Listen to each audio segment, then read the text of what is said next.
Bon, il n'y a pas d'endroit dans le sac trigonométrique faisant en sorte que la valeur du sinus de la coordonnée donne moins 0,366. Donc, je me dois de faire sin moins 1 ou arcsin. Techniquement, c'est arcsin, mais on va utiliser sin moins 1 en notation. Donc, sin moins 1 de moins 0,366 est égal à pi sur 30 x moins 10, qui correspond ici à un angle en radian. Évidemment, en faisant ça, on est en train de chercher un angle en radian. Donc, je mets ma calculatrice maintenant en radian parce que je suis dans la fonction et quand je suis dans la fonction, je travaille toujours en radian alors que tout à l'heure, j'étais en degrés. Donc, sin moins 1, moins 0,366, j'obtiens moins, je vais l'écrire ici, ça va être plus simple, moins 0,37. Ça, c'est égal à pi sur 30 x moins 10. Attention, la deuxième valeur, on se souvient comment aller la chercher. On va faire pi moins ce qu'on a obtenu. Donc, pi moins 0,37 est égal à pi sur 30 x moins 10. Donc, c'est nos deux valeurs possibles pour notre valeur de x qu'on cherchait sur notre graphique, je vous rappelle. Donc, je fais celui-là, moins 0,37, je vais le diviser par pi sur 30. Et ensuite, je vais faire plus 10. J'obtiens dans ce cas-ci 6,42. Dans ce cas-ci, je fais la même chose. Pi plus 0,37, puisqu'on a un moins. Je divise par pi sur 30. Et j'ajoute 10 à tout ça, je trouve ma valeur de x qui est dans ce cas-là de 43,53. Donc, deux valeurs de x possibles, je rappelle, 6,42, 43,53. Je vais aller valider ça dans mon graphique, voir si ça a de l'allure tout ça. Ici, j'avais 6,42 et je me souviens plus déjà, c'est normal. 43,53.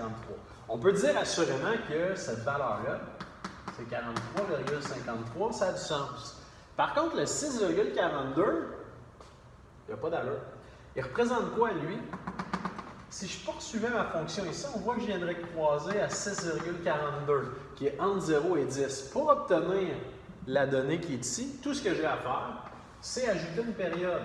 Donc, je vais faire plus 60 et je vais me retrouver nécessairement ici à 66,42. Et j'aurai mes deux valeurs qui m'intéressaient. Je peux donc dire que le laps de temps pendant lequel je suis supérieur, c'est 66,42 moins 43,53. Donc, 66,42 moins 43,53, ça donne 22,89. Donc, la partie qui est inférieure, ce sera 60 moins 22,89. Et j'obtiens 37,11. Ce qui veut dire que, oups, on va replacer ça un peu. Ce qui voudrait dire que pendant 37,11 secondes, 11 minutes, excusez. Pendant 37,11 minutes, je suis inférieur à 1,95. Et ça, c'est bon pour une période. Je vous rappelle que ce que j'ai trouvé là, ça correspond à une période. Moi, je veux savoir pour une journée. Une période, c'est 60 minutes. Donc, je suis inférieur à 1,95 pendant 37,11 minutes sur une période de 60 minutes. Moi, j'aimerais savoir combien de temps pour une journée. Évidemment, je suis en train de travailler en minutes.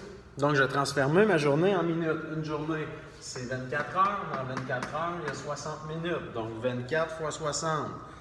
J'ai 1440 minutes dans une journée.